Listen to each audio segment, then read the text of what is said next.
هلو بنات حبيباتي، شلونكم؟ شخباركم؟ رجعت وياكم روتين يوم جديد. يوميات وحدة صائمة.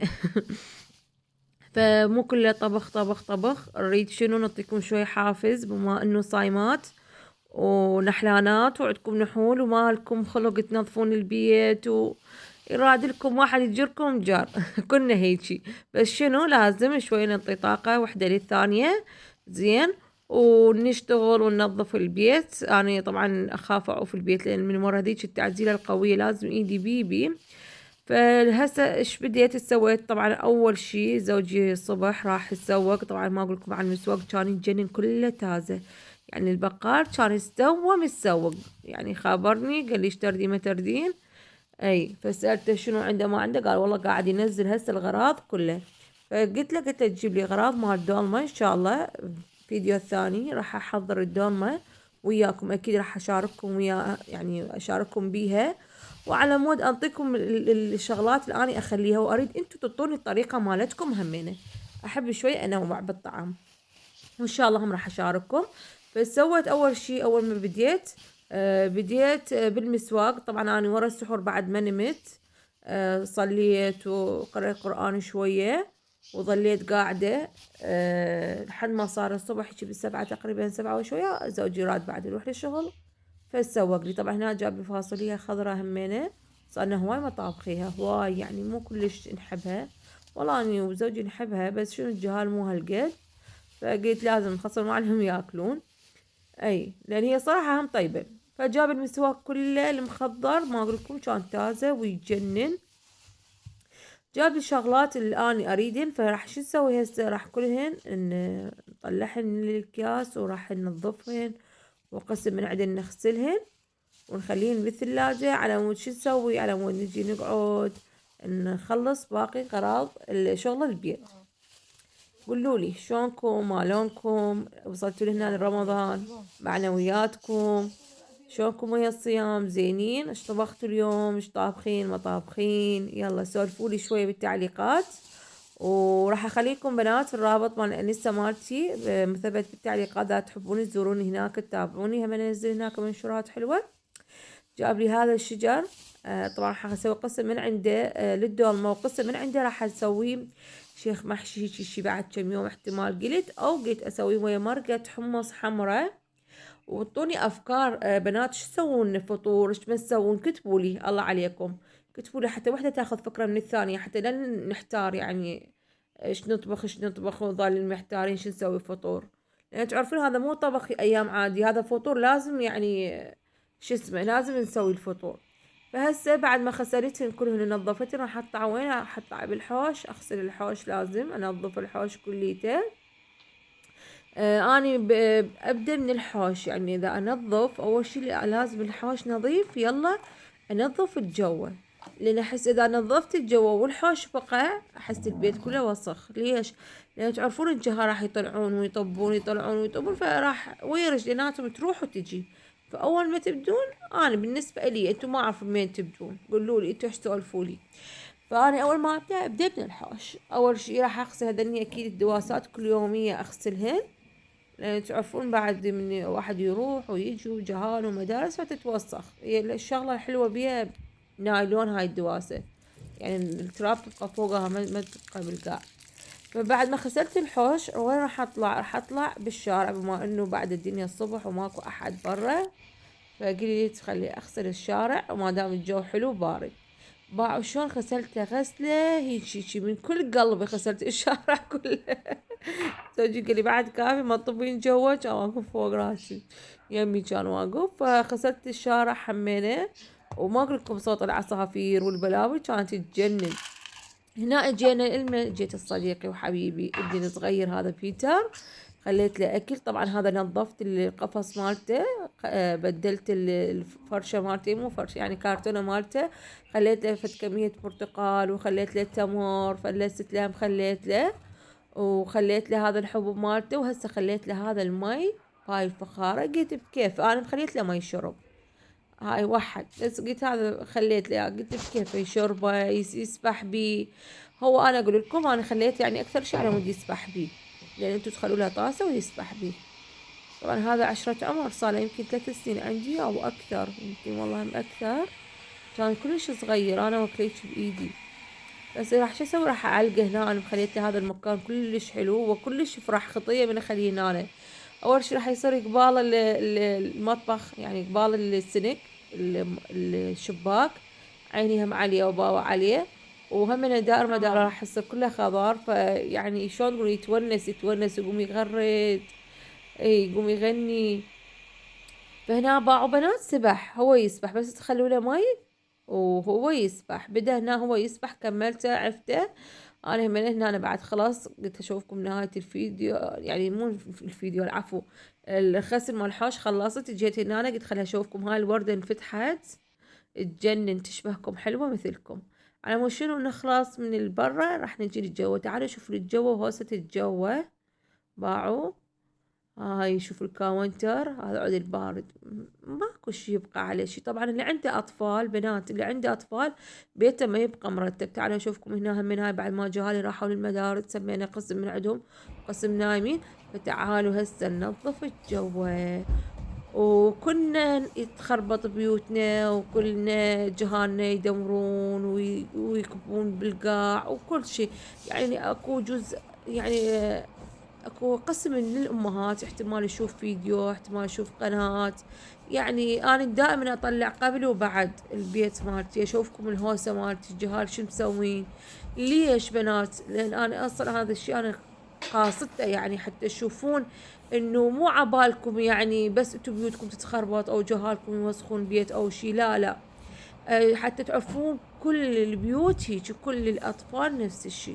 فأنا من أجي أطلع قبل وبعد. قبل فترة هم صار انتقاد ليش هيك البيت هو صار، وقتها كنت مريضة يعني، هم شرحت كنت بوقتها كنت مريضة ويعني والجهال كانوا مهوسين. فأنا طلعت قبلها وبعدها. على مود تعرفون وتشوفون، يعني كلنا احنا نفس المعاناة ونفس الشي، والجهال نفس الجهال. أنا ما أجي أصور فيديو بيت نظيف، يعني أجي أصور لك البيت هو نظيف وأنا أجي أنظفه، لا هذا الشي غلط. أنا هذا الشي ما موجود عندي. أنا أشوف الشي هو نفس ما كان. على مود تعرفين احنا كلنا نفس الشي، وجانا كلهم نفس الشي، ولازم ننظف. واكيد يعني بيت بجهال يعني يبقى مرتب؟ لا والله ما يبقى مرتب. وخليه يتونسون وخليه يلعبون. وصح دورات انا اصير عصبية عليهم من اتعب اهلك، اقوم اصيح عليهم وهاي. بعدين اقول ما دام الله مطيهم الصحة والعافية الحمد لله والشكر، خلي يلعبون. هو اول التالي اكيد كل ام يعني راح تشتغل وراح تنظف. وحتى لو دورات يعني أنا أقول ماما ليش يعني البيت تسوي هوسة؟ خاف أحد يجينا خطار على غفلة، خاف أحد يجينا البيت يجي هوسة، عيب، أنحرج، ما يصير هيجي. ففترة من الفترات الصراحة أنا كنت أضوج من هاي السالفة. بعدين فكرت قلت يعني أنا عندي يعني جهال، عندي أكيد يعني راح يوسخون، راح يدمرون، راح يذبون غراض منا ومن هنا، راح يهوسون. حتى لو صار هيك موقف وياكم بالمثل، أحد دخل عليكم حكي أو قال أو شي، انت يعني لا ترتبكين او لا تضوجين او لا تتحسسين من هذا الشيء، عادي يعني. قولي لها اكيد انا عندي يعني جهال، انا الحمد لله ما دام انظف وما مقصرة ويا جهالي ومشتغلة وضميري مرتاح، هذا هو. كل جاهل يدمر ويوسخ البيت. طبعا انا هنا دا ابدل الباب، ما اعرف شو يسموه هذا، مال قاتل الحشرات، مال بق، وكل شيء ما دا يسوي. طبعا البق خرافي عجيب عجيب صاير. حسر علي والله العظيم افتح باب المطبخ، وذاك مرة كان كله مكوم هيك على السناجين وعلى هاي، وانه بهذا الاسود الهرمز يقولوا له، شايفين هذا الهرمز؟ دمرني الدمر هذا. زين. فكان عندي كمية يعني كم قطعة، وزوجي كان هم جايب. فقلت بين ما انظف خلي اشغلن وخليهن بالكهرباء وانا انظف، فلقيت اخلص من عندهم.